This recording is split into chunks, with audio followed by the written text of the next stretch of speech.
What I really liked was just our consistent effort from start to finish. We just didn't have that the last time we played them. So, shout out to the coaching staff and the players, the way they conducted themselves through the break. For me, it's always tricky, and you hold your breath to see how your team comes out after having such an extended break. All the things you talked about wanting to see, you saw. It must be really pleasing that everybody responded, and it was en masse. Yeah, and look, Melbourne United are going to really challenge you in all those areas, and we just weren't good enough the last time. So, as professionals, as competitors, you address that, and we had an opportunity to measure ourselves again against the best team in the league. So that's the pleasing part. But now we've got to move on to Sunday. They have so many contributors. He stepped up and started banging. Yep. 2 minutes, and someone else comes along. Yep. 3 or 4 minutes. Not like everywhere you turn, you had someone else who was prepared to do a job, and cameos, which adds up to 96. Yeah, different moments, different guys stepped up.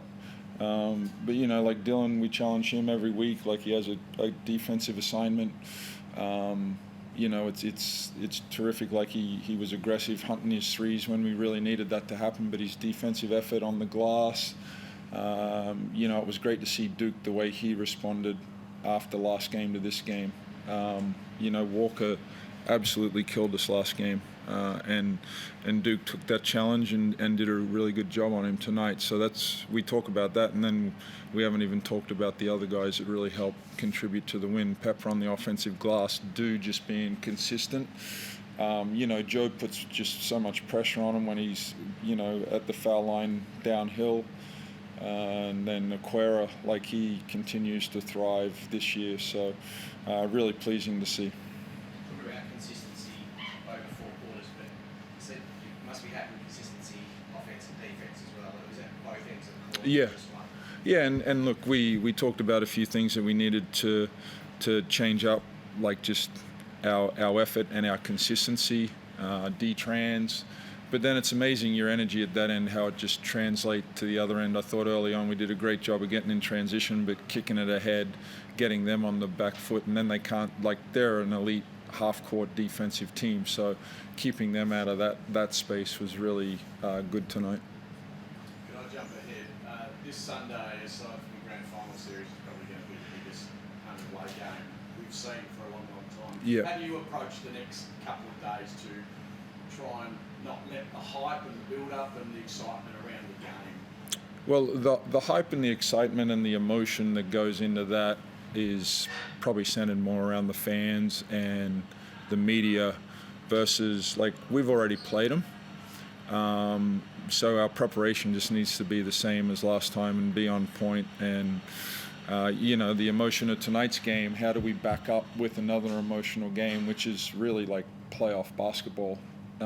So I'm really looking forward to seeing how we bounce back and how we go about approaching the atmosphere that'll be in the gym.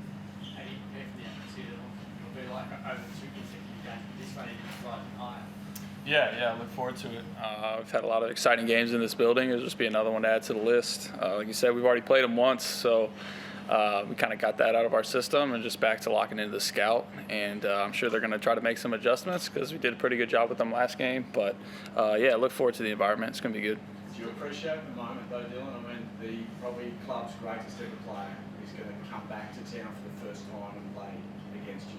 Yeah. I mean, it's exciting for the city. It's exciting for the fans. Obviously, he brought a lot of good memories to everybody in this building. So, I'm sure they're going to be, welcome him back with open arms. Hopefully, once tip-off starts, they'll be cheering for us. But, it's exciting for the city. He's done a lot for the Wildcats. So, as a competitor, it's going to be fun to play in that game. When would you like the cheering for him to stop?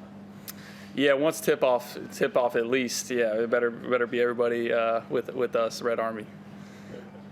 Pepper seems to have really been more aggressive lately, not just to score, but even on the low boards and tipping. He might not be getting them, but he's tipping them to an advantage. and Aquaria's basketball IQ has improved tremendously this season as well. What are the conversations you're having with these players to get that kind of contribution from? Like for someone like a Pepper or a Henschel, when their strong suit, which is shooting, isn't at the level that they want to be at, like how do you contribute in other ways? And you saw Pepper in that first quarter, offensive rebounds. He had some great defensive plays where he just like got deflections that ended up in some opportunistic baskets for us. So you keep playing like that, chipping in other areas, all of a sudden your shots will start dropping. So they're the conversations that I have with Elijah and players in similar type of situations.